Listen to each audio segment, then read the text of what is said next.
although we have some severe budget problems, we have always had severe budget problems, but it doesn't really mean that the money is going to stop altogether. There will continue to be money available for improved roads, for repairing roads, building new roads.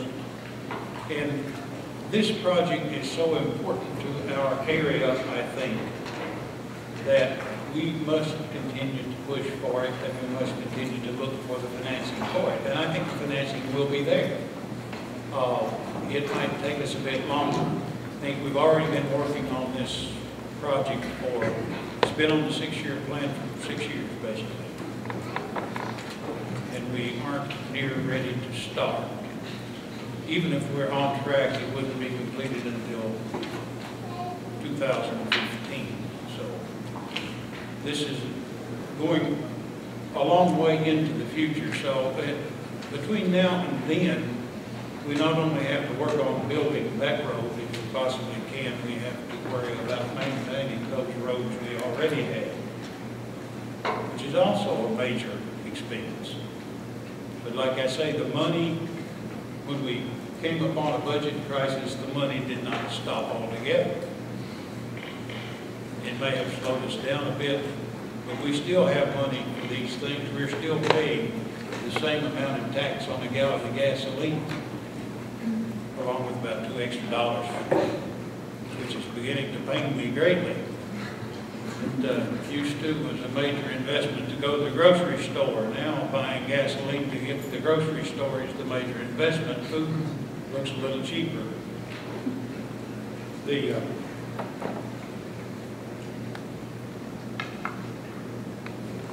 But going back, I digress, to increase our industrial development, and we have the same need to increase our travel and tourism.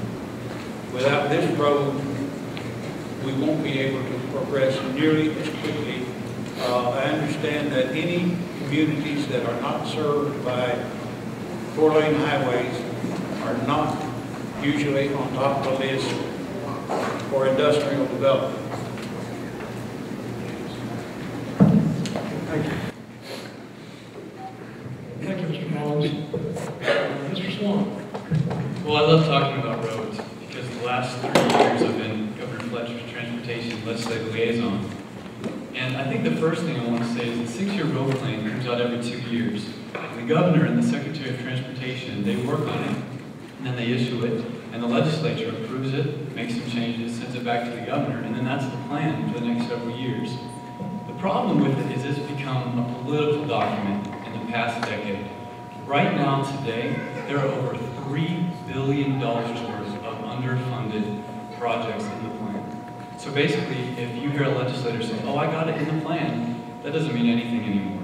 But the public doesn't know that, and it's been a trick that Frankfurt has been using to deceive people back home.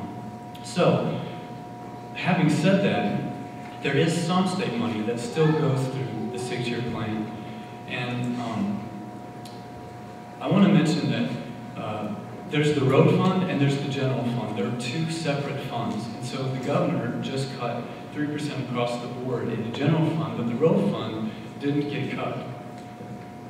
If we want to build the Heartland Parkway, which is so important, the goal of that project, as many of you know, is to open up this area for industrial development, bring in economic development, and make us more competitive by giving us better access to I-65 and I-75.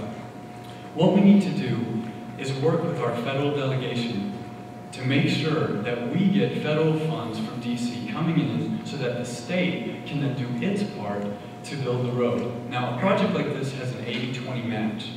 So every 80% of the project is paid by the feds, 20% is paid by the state, and we're blessed to have over $1.6 billion in toll credits that the federal government lets us use for our 20% match. So we make sure that we maximize every dollar that we can that comes from Washington. Now, regarding funds for the road fund, in 1986, the legislature did something kind of tricky. They attached the gas tax to the wholesale price of gas. So as it goes up, every year they reassess the overall wholesale price of gas, and they tax accordingly. So this July, because as you know, like Mr. Mullins said, we're in just terrible shape with these gas prices. The gas tax is about to go up another 1.4 cents.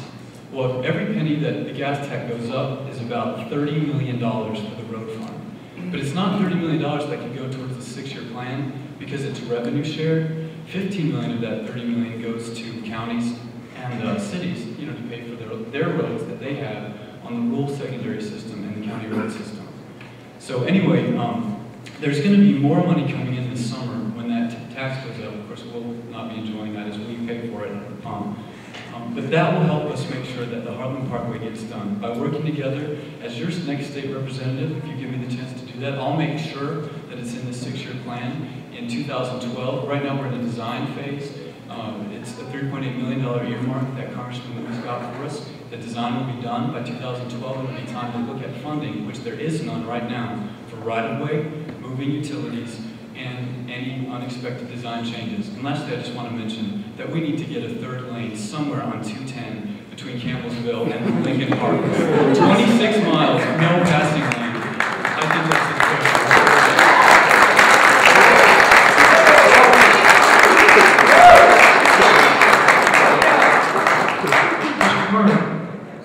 First, one of the major problems we've got to take care of is the corruption within the road system itself at the state level.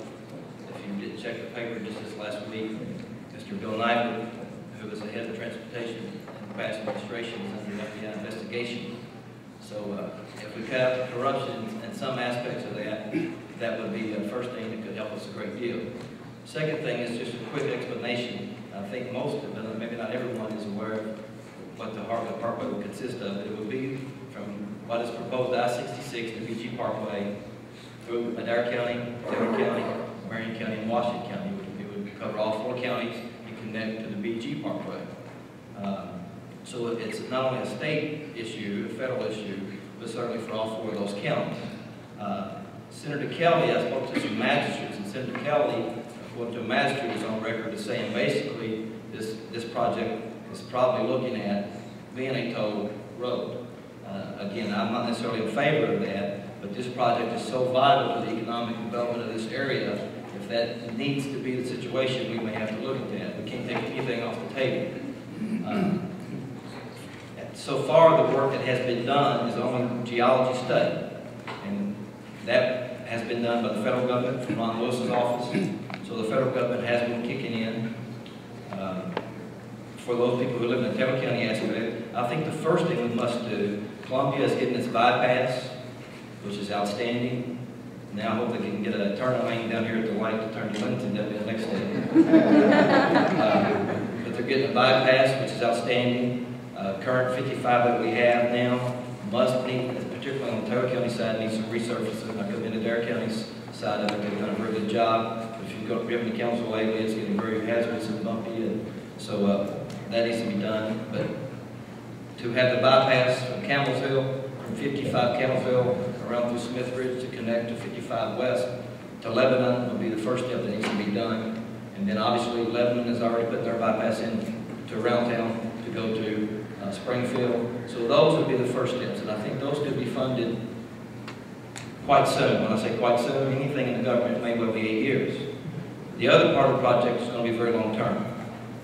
There are funds available, but the biggest issue is economic development. If we can bring economic development to the community, there will be a much more tax base so that the local communities, again, Taylor, Adair, Taylor, Adair, Marion County, and Washington County could also help forward the deal for this highway.